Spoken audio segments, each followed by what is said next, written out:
नि अर्डार बि अनारेबल गुवाहाटी हाइकर्टआबो अर्डार होदों जोंनो बेयाव बुंदों जे माने जेसेबां ट्राइबेल बेल्टआव माने इलिगेल भाबै इनक्लुड खालामनानै दं बिसोरखौ होखारजोबनांगौ बिदि होननानै गासिबो आसामनि जेसेबां डिसि दं बिसोरखौ माने बिथोन हरदों आरो लोगोसे आसामनि जायनाखि प्रिन्सिपाल सेक्रेटारि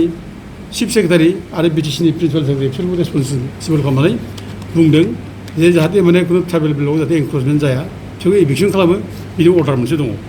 दा बेफोर खुला मोनसे रोखा रोखा जोंनाव आयेननि सापर्टिं डकुमेन्ट जोंनाव दंखायो ओमफ्राय नैबे माबानि जाबाय नैबे लेन्ड पलिसि 2019नि आसाम गभर्नमेन्टनि लेन्ड पलिसि बे आसाम गभर्नमेन्टनि लेन्ड पलिसि 2019आव बेयावबो रोखा रोखा होदों जे ग्रेजिं फिल्डआव सोरबा जुदि इलिगेल भाबै हा लानाय दंब्ला आवग्रिनाय दंब्ला बिसोरखौ डिसिआ बे एनक्रचमेन्टखौ रिमुभ खालामनांगौ होननाय बेयाव लिरनाय दं आरोखि दा अब्ला बिदि अर्डार थासेयावबो जोंनिया बिटिसि सरकारा बे मालगावनि ग्रेजिं फिल्डआव आरो बेबो ट्राइबेल बेल्ट ब्लकनि सिङाव बोरै दोनहैनो हायो बे गिदिर कुइसन बे आरो बेखौ दोनहैनो हाया आयेना बेखौ पारमिट खालामा दा गथे बे इलिगेल खामानिखौ सरकारा मावनो नाङा आरो बेखौ जुदि मावोब्ला आरो बेनो रायजो राजानि गेजेराव मोनसे खुद्रिनाय लाबोगोन रायजो राजानाव बोराबनाय लाबोगोन आरो बे बोराबनाय खुद्रिनायानो बे दानि सरकारखौ जेराव जों बयबो रायजो राजाफोरा सापर्ट खालामदों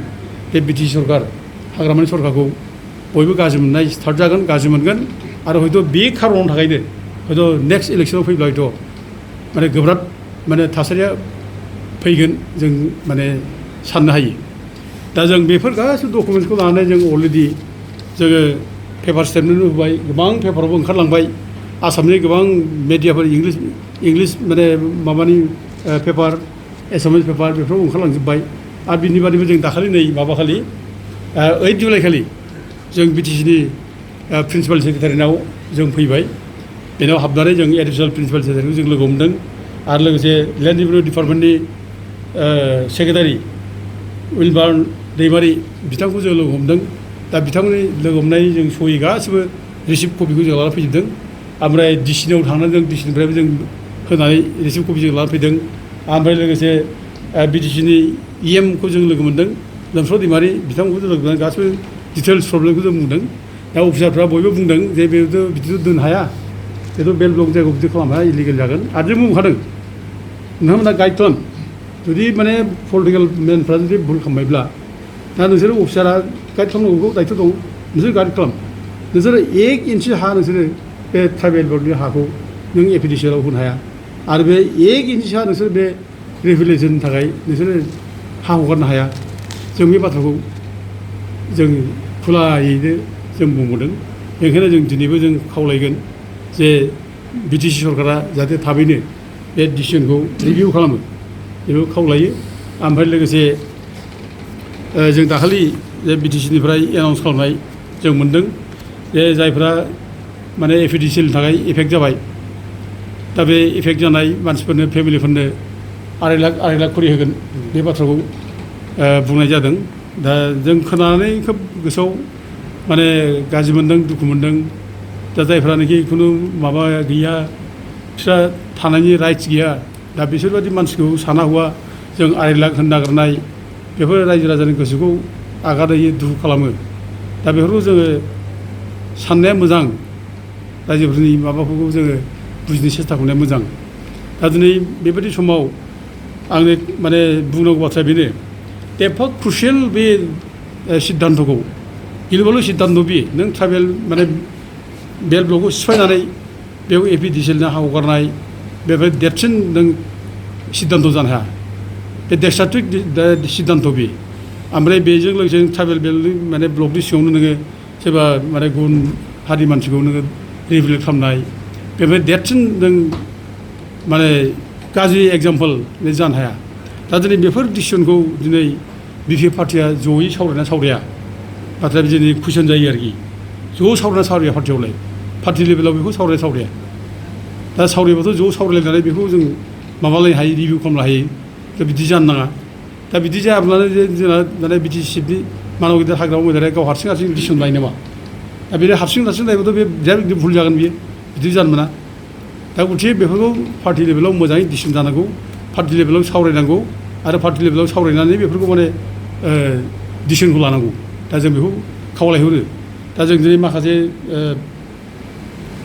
बिटिसिनि जायनाखि स्टेटमेन्टफोर दा जों बेखौ नुब्ला नायब्ला जों नुयो एसे बिटिसिआव एसे डिसिप्लिना एसे माने ब्रेक जानाय जों नुयो आरोखि डिसिप्लिनखौ एसे बायनाय बायदि जों नुयो आरोखि दाखालि मोनसे स्टेटमेन्ट होबाय इउटिनि सासे रेसपन्सिबोल मानसि बे बुंबाय जे टेटनि माने जेसेबां माने एग्जाम होनाय पास जानाय साख्रिखौ बिसोर थाबैनो खैदिननि गेजेराव होजोबसिगोन ओरैनो बुंबाय आरोखि दा रायजोफ्रा खुसि बयबो होनबाथ' मोजाङानो दा नै दा बिनि उनाव सप्ता खनसे उनाव आरो जोंहा माने बिटिसिनि मानगोनां EM रबिराम नार्जारिया होनबाय दा टेटनि जायनाखि माने टेट एग्जामाव पास जानाय बिसोरनो जों दानो साख्रि होनो हाया होनना बुंबाय दाना बे हाइकर्टनि माने माबा दं डाइरेक्सन दं केस दं हाइकर्ट केस दं सुप्रिम कर्ट केस दं ओरै होनबाय आरोखि दा बे रोखोम जुदि माने माबा दङब्ला अब्ला जोंनालाय बोरैथो माने सासे इउथ्सनि लिडारा बेखौ रिन्जुनाय बर' होदों आरोखि दा इउथ्सनि लिडारा मारै बिदि बुंनो हाखो बेथ' डिसिप्लिन गैयि जायाखै होनबा बे हो प्रपारलि हो मोजाङै रायज्लायनानै हो बिटिसिनि माने गभर्नमेन्टआ मा पलिसि लादों मा पलिसि लायाखै बेखौ बिटिसि गभर्नमेन्टनि स्पक्समेन थायो बिसोर बुंनांगौ बिटिसिनि माने इडुकेसन डिपार्टमेन्टआ मा जादों मा जायाखै बेखौ इडुकेसन डिपार्टमेन्टआ होनांगौ दा खिन्थु बेखौ होआब्लानो नों जुदि सोरबा सासे माने माबाया आनअथराइजलि जुदि होयोब्ला जुदि बे फेक्ट अरियेन्टेड जुदि जायाखैब्ला बे अब्ला बेथ' बदनाम जागोन ना दा नै रबिरामा मोनसे खोथा बुंबाय दा नै इउथनि लिडारा मोनसे खोथा बुंबाय दा गथे बे बिदि जायोब्ला गाज्रि मोनसे समाल'सन जायो गाज्रि जायो बेनिखायनो बेखौ मोजाङैनो गावसोरनि गेजेराव माने पार्टिनि सिनियर लिडार जेराव दङ बे पार्टियावबो मोजां सिनियर लिडार दंना दा बिसोरबो रायज्लायदों बिसोर रायज्लायनानै डिसिसनखौ होगोन बिसोरो प्रेस ब्रिफिंखौ होगोन खिन्थु जानला मोनला होलाबायनानै जुदि रायजो राजा केअस जुदि जायोब्ला दाथ' गाज्रि मोनलाय फैगोन जिउआवनो साख्रि होनाया बोरो होनलायनाय जायोब्ला दा बेथ' कुइसन जागोन ना बावरो साख्रि होनायालाय बे फैगोन दा गथे बेफोर डिसिप्लिनखौ मेनटेन खालामलायनाया मोजां आरो जों बेखौनो दिनै आरोबाव जावले जों खावलायबावो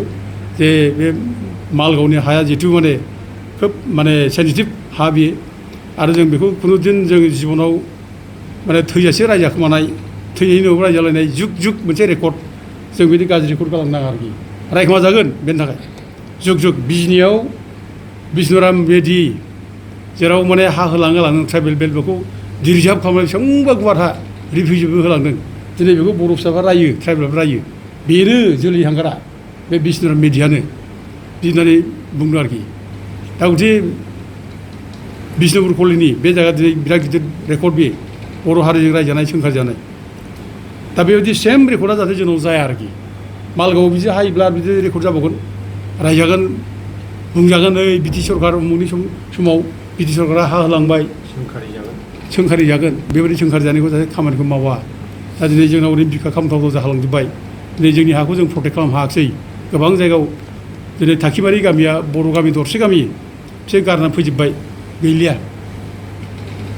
नायब्ला थाखिबारि गामिमोन बे गारनानै दा गैलिया बर' गामिया बेयाव गैलिया जोब्बाय आरो बे 2014आवबो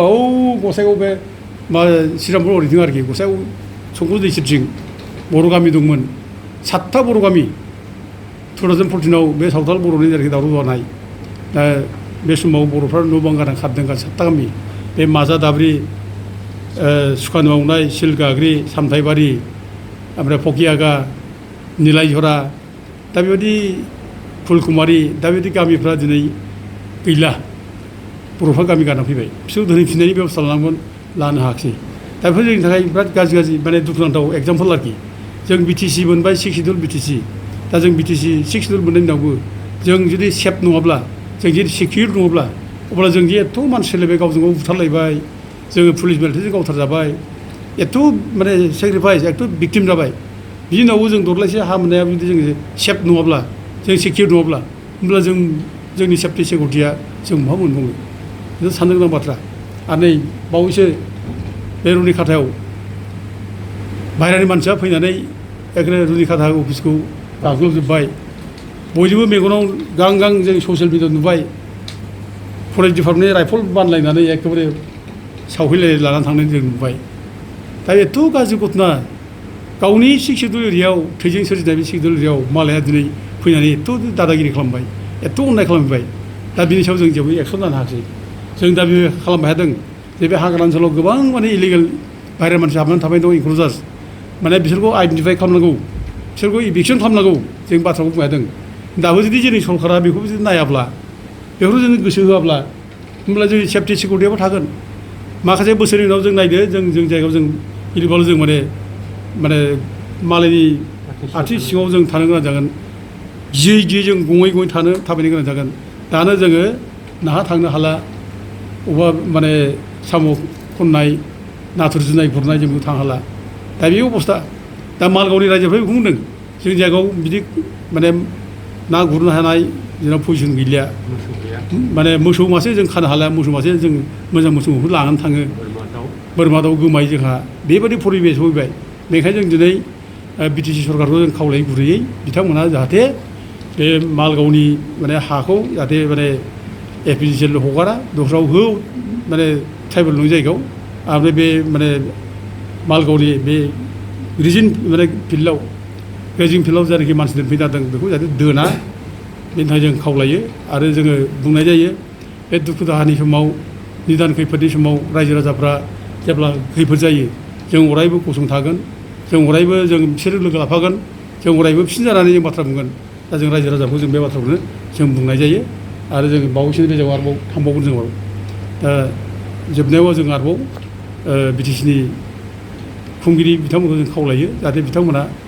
बे जायनाखि एपिडिसिएल होनाय डिसिसन बेखौ रिभिउ खालामो आं बेखौ खावलायबावनाय जाबाय गोजोन्थों दा डेम'क्रेटिक माने प्रटेस्ट बेनिफ्राय देरसिन प्रटेस्ट जेबो गैया डेम'क्रेटिक कान्ट्रियाव दा डेम'क्रेटिक प्रटेस्ट बेखौ जुदि खोमा होआब्ला गोसो होआब्ला मोनसे उदाहरन दं जोंहा असेमोन जों माने बै माबायाव फाग्लिजराव पर्बतजरानि फाग्लिजराव बे एपिडिसिएलनो हा हगारनानै नागिरनो थाखायनो बर' फिसाफ्रा बयबो जावरिखांदों फाग्ला फाग्लि जाजोबदों बे समाव बयबो हासिबलायलाय ओंखारदों थैनो गियाखै बिखुङाव फिसा गोरलै गोरलै बानायबो ओंखारदों दा बेबायदि सिटुवेसना फैबावोब्ला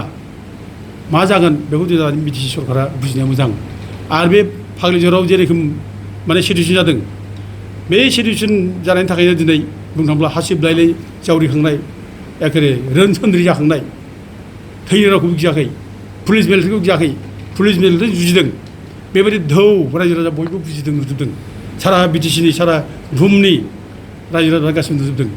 दा दिनै बे दायनि थाखाय दिनै प्रमद बर'आ दिनै गारजि गारनानै खारनांगौ जाबाय प्रमद बर' जेनबाय प्रमद बर'नि माने पावाराव फैयैनि खारनाव बेबो मोनसे खारन गिदिर खारन मेजर खारन बे आरो थद्रुब दाबो जुदि जोंनि माने बे शिक्षाखौ लानो रोङाब्ला दानि सरकाराबो आरो बिदि भुलखौनो मावनो नागिरब्ला गाबोन मालगावआवबो बिदि जे जाया बेखौ बुंनो हानाय नङा आरो मालगावआव देरसिन जागोन जों बेखौ बुंनो हायो मानोना बे सेन्टिमेन्टआ बयबो बर' फिसानि गेजेराव गोसारगोन बयबो बर' फिसा अननाय जाबायनाय जावरिखांगोन बयबो आवाज होगोन बयबो सापर्ट खालामगोन बेखायनो जों खावलायै गुरैयै बे माने मालगावनि हाखौ जाहाथे अननाय भाबै मालायनो होआ जों गुरै खावलायफिनदों आरो लोगोसे मोनसे खोथा आं बुंबावनो लुबैदों जायो दा बिटिसिआ दिनै गुलुंजों जानागासिनो दं आसाम गभर्नमेन्टआ बिटिसिखौ बोरै गोदना सेरनानै नाख्रेबनो बे सानगासिनो दं दा दिनै बिटिसिआव माने गार्जेन मिनिस्टार दिनै हरबाय रावबो बुङाखै खिन्थु जों गोसो दुखु मोननानै दंगासिनो दं गार्जेन मन्थ्रि आसामनि गार्जेन मन्थ्रि बोरै थाफैनांगौ बिटिसिआवलाय बिटिसिखौथ' बिटिसिनि इएमफ्रानो सालायनांगौ ना आरो 6 नं एरियायाव आसामनि खुनु मन्थ्रिया खामानि गैया बेयाव गार्जेन मन्थ्रि फैनो मोना डिसिफ्रा खामानि होआ बेयाव बिटिसि सालायो दा खिन्थु दिनै बिटिसिआव गार्जेन मन्थ्रि हरनानै दिनै बिटिसिनि इएमफोरनि पावारखौ दिनै हस्ताय खालामनाय जों नुदों आरोखि इएमफोरनि पावार बिटिसि पावारखौ दिनै नाख्रेबनो नागिरनाय प्रमद बर' समाव बिदि जादोंमोन आरो सेम माने पलिसिखौ दिनै हाग्रामानि समावबो खालामनो हादों बेखायनो साबधान जाहाथे बिपिएफआ दानि माबाफ्रा पार्टि लेभेलावबो सावरायो मोजाङै गुवारै डिसिसन लायो जों बेखौ दिनै माने खावलायहरनाय जायो आरो नै मोनसे उदाहरन आं होबावनो हादों नै बावैसो गभर्नमेन्ट अफ आसामनिफ्राय health and family welfare department Dispur नै बेनिफ्राय हरदों डिस्ट्रिक्ट ओमफ्राय मोनसे जाबाय नैबे माबानिफ्राय office of the director health service Assam हेंग्राबारि गुवाहाटि बेनिफ्राय लेटार फैदों बे लेटारनि गेजेरजों बिटिसिनि ग्रेड 3 ग्रेड 4नि जायनाखि माबाफोर बेनि एपइन्टमेन्ट पस्टिं बे गासैबो ट्रेन्सफार बिटिसि खालामो खिन्थु दिनै आसाम गभर्नमेन्टआ खालामजेनबाय नै आसाम गभर्नमेन्टआ खालामजेनबाय दा आसाम गभर्नमेन्टआ खालामनो हाया बे बिटिसिनि बाथ्रा बियो BTCआसो बेखौ खालामगोन सोरखौ अबाव ट्रेन्सफार खालामगोन सोरखौ अबाव हरगोन अबाव हरा बेखौ BTC खालामगोन मा खारनाव जादों दा बेनो बे माने आसाम गभर्नमेन्टआ BTCखौ जे दिनै गोदना सेरनो हादों BTCखौ गावसोरनि आखायाव लांनो हादों दा बेनो मोनफा मोनफा खारन होननानै जों बुंनो हायो खारना बे आरोखि बे माने दस्रा जेबो गैया जाहाथे BTCआ आसाम गभर्नमेन्टनि सिङावनो थायो आसाम गभर्नमेन्टआ जाहाथे BTCखौ गोसोबादि सालायनो हायो दा बेनो खारन जागोन आरोखि बेफोर आरोखि बेखायनो दिनै BTCनि खुंगिरिफोर आरो BP पार्टिनि मावथिफ्रा ज' जालायनांगौ क्रिटिकेल डिसकासन जालायनांगौ बे हारसिं एनाउन्स होनाय हारसिंनो बुंलांनाय बेखौ गारनांगौ रायलाय दा रायखोमालायबाय थानाय जों खोनाबाय थायो जे जोंना चिफ सारा जोंनि रायलाया चिफ सारा माने हारसिं डिसिसन लायो हारसिं माने एनाउन्स खालामो बे बाथ्राखौ दिनै पार्टि मानसिया बुंबाय थायो जोंनि सायाव खोनाहोयो दा बिदि मानो रायलायबाय थानोबालाय नोंसोर टेबोलाव रायलाय डिसिसन ला बे लस जायोब्ला बे माने माबा जायोब्ला प्रब्लेम जायोब्ला बे प्रब्लेमा चिफ हारसिंनि प्रब्लेम नङा बे बर' जाथिनि प्रब्लेम बे BTC प्रब्लेम बे बेखायनो जाहाथे बयबो ज' सावरायनानै डिसिसन लायो आं बेखौनो खावलायहरो